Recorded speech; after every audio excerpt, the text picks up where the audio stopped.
السلام علیکم ورحمۃ اللہ وبرکاتہ۔ بھائی کا سوال یہ ہے کہ آدمی جو ہے امام کے پیچھے ہے تو سورہ فاتحہ کب پڑھے؟ اور دوسری بات بھائی نے خود ہی کر دی ہے کہ عالم سے سنا ہے کہ سجدے کے اندر اور رکوع کے اندر امام کی اقتداء ہے تو قرات کے اندر اقتداء نہیں ہے۔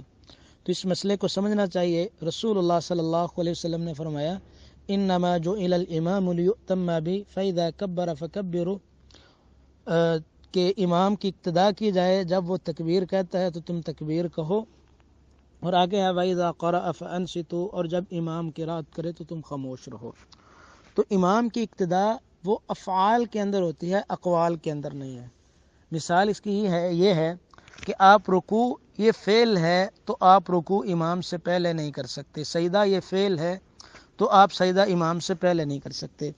تو اقوال کی مثال یہ ہے کہ اقوال کے اندر امام کی اقتداء نہیں ہے۔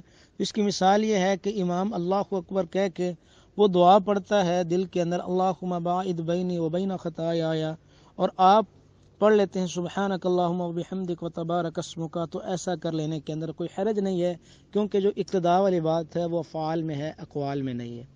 تو اصل یہ ہے کہ امام جب ایک سورہ فاتحہ پڑھے تو سکتوں کے اندر جو ہے وہ سورہ فاتحہ کو پڑھا جائے، کہ امام الحمدللہ رب العالمین پڑھے، سکتہ کرے تو مقتدی سکتے کے اندر جو ہے وہ فاتحہ پڑھے، یا جس طرح بعض ائمہ حرمین کرتے ہیں کہ مکمل فاتحہ پڑھ کے سکتہ کرتے ہیں، اور اتنا ٹائم موجود ہوتا ہے کہ اس کے درمیان جو ہے وہ فاتحہ پڑھی جائے تو اس وقت پڑھی جائے۔